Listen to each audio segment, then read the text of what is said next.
sí gbogbo àwa ọmọ Yorùbá ọmọ káàárọ̀ oòjíire ẹ jọ̀ọ́ ẹ tẹ́tí lẹ́kọ̀ọ́ kẹ́ gbọ́ mi. I got this message from a close source tó jẹ́ wípé ó wà ní military, àbúrò ló jẹ́ fún mi. Ó pè mí, ó lóun ò lè pe Nàìjíríà láti sọ̀rọ̀ fún láti jẹ́ abroad lòun lè pè. Ó lóun ò lè pè ní direct line only because wọ́n monitor gbogbo call wọn pátápátá. Ó ní kò sí gbogbo call direct call tí any person tó wà nínú combat ní military Nàìjíríà tó lè make out tí ó kì í gba ọ̀dọ̀ àwọn ọ̀gá wọn. Ó ní wọ́n ti ṣe síbẹ̀ tó pé gbogbo conversation ló gba ọ̀dọ̀ wọn, so wọ́n máa listen sí gbogbo conversation. Ó ní but ó ní wọn à lè get ti WhatsApp. Ó ló fi pè mí. Ó ní kí n jọ̀ọ́ kí n jẹ́ kí àwọn èèyàn wa mọ̀ wípé nǹkan kan lè ṣẹlẹ̀ very soon ní ilẹ̀ Yorùbá àti ilẹ̀ Ìgbò. Ó ní nǹkan kan lè ṣẹlẹ̀.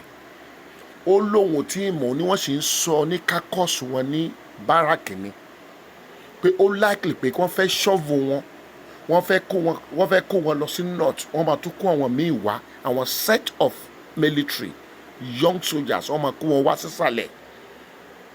Wọ́n máa kó wọn lọ sí south east, south side àti south west. Ó ní ṣé mo rí àwọn Fúlàní tán fi tírélà kó wá sí ìsàlẹ̀ yẹn pátá. Ó ní àwọn ajagun ní àwọn apànìyàn ní. Ó ní ṣé a rí obìnrin láàrin wọn, ó láàlú obìnrin láàrin wọn. Ó ní ṣé mo rí wípé láìpẹ́ láì jìnnà àwọn obìnrin Fúlàní tán wà níbi Sẹ́ríkí, tán wà ní Èkó, tán wà ní gbogbo àwọn ilẹ̀ Yorùbá ti bọ̀. Ó lè rí i pé wọ́n máa di ẹrù wọn, wọ́n máa padà lọ sí north.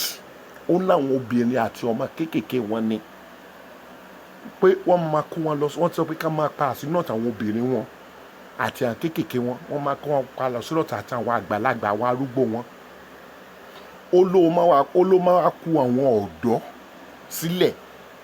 Ó ní tá bá ti rí i pé gbogbo àwọn obìnrin wọn àti ọmọ kéékèèké wọn àti àwọn àgbàlagbà wọn tán lè jagun pé wọ́n ti lọ tán. Ó ní ìgbà ìkíní ẹ̀ máa bẹ̀rẹ̀. Ó ló dẹ̀ máa bẹ̀rẹ̀ very soon within the period of 2 weeks. Ó ní so ó ní àwọn Fúlàní tán wá sí ìsàlẹ̀ wa tán kó wọn wá yẹn. Ó ní gbogbo wọn ló ní ammunition dání. Ó ní wọ́n máa bẹ̀ sí pa ènìyàn. Ó ní wọ́n máa bẹ̀ sí attack Yorùbás. Wọ́n máa bẹ̀ sí attack ọ̀dọ́ Yorùbás. Wọ́n máa attack Igbos. Wọ́n máa attack anybody. Àwọn tán kó wọlé yẹn. Ó ní tán bá ti ń attack, tán ti ń pa wọ́n, tán ti ń pa wọ́n ládùúgbò, tán ti ń yalé pa wọ́n, tán ti ń búṣà wọn.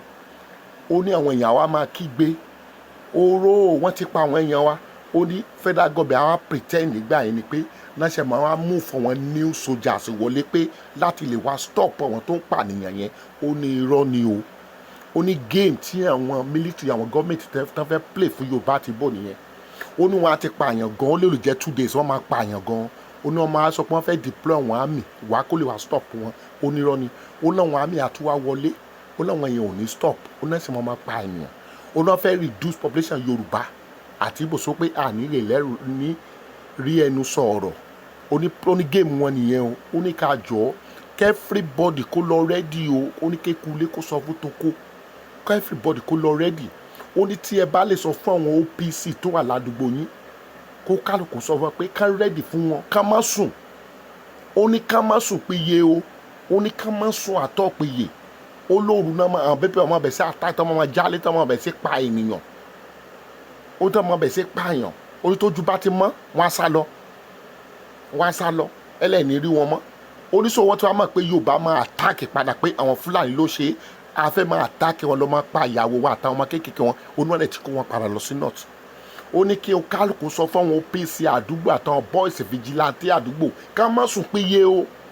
Títí oṣù yìí, oṣù tó ń bọ̀, títí June, July. Ó ní ká má sùn péye o. Ó ní kẹ́ lọ wake up. Ó ló máa ṣẹlẹ̀ kó má lọ dé bá wọn lójijì pé ibi tí OPC bá ti sùn láti máa ká báyìí tán máa pa síbi. Ó ní kí n sọ fún ẹjọ́ ẹ bá mi share message kí gbogbo àwọn èèyàn ó lè gbọ́. Èmi náà máa share mo máa gbẹ̀jú sáwọn èèyàn tèmi. Káwọn vigilante àti àwọn OPC tó wà ládùúgbò ó ní ká má sùn péye o. Lóṣù June àti July ó ní ká má sùn àtọ̀, ká má tẹ́tí lé oko, ká má ṣọ́ọ̀kà tó ń ṣe lóru. Olóru náà máa bẹ̀ sí àtáàkì o. Ó ní kí ẹjọ́ ẹ bá mi share ẹ̀ ká lè save life àwọn èèyàn wa lé. Ẹjọ́ torí Ọlọ́run mo bẹ̀ yín o. Mo bẹ̀ yín ẹjọ́ torí Ọlọ́run ẹ má bá mi share ẹ̀. Ọgbọ́n burúkú làwọn Fúlàní ń ta o. Ọgbọ́n burúkú náà ń ta o. Ọgbọ́n burúkú wọn ń ta o. Kó mi má tẹ̀yìn wọ̀gbìn wa lẹ́nu ẹjọ́. Ọgbọ́n burúkú ẹ bá mi share ẹ̀ torí Ọlọ́run. Àwọn vigilante àdúgbò kọ̀ọ̀kan àti àwọn OPC àdúgbò kọ̀ọ̀kan ẹ má sùn péye o. Ẹjọ́ ẹ má sùn lóru. Ẹ má sùn péye lóru. Tí ẹ bá ti lè rí àwọn Fúlàní mẹ́ta mẹ́rin lóru, wọ́n ní between 11-12 náà máa bẹ̀ sí kúrò wọn jẹ́ àdúgbò. Wọ́n náà fẹ́ strike o. Ẹjọ́ ẹ̀yin vigilante àdúgbò ẹ má sùn o. Àtẹ̀yin OPC wà ládùúgbò kọ̀ọ̀kan ẹ má sùn o. Àtẹ̀yin ọ̀dọ́ ọkùnrin ẹ má sùn o. Ẹ má sùn péye. Ẹjọ́ torí Ọlọ́run. Ọlọ́run Odùduwà á dáàbò gbogbo wa ẹjọ́. Gbogbo ìmọ̀túmọ̀ sí wọn kò ní dọjú alẹ́ fún wọn. Lágbára Ọlọ́run Odùduwà bó ṣe máa rí nìyẹn o.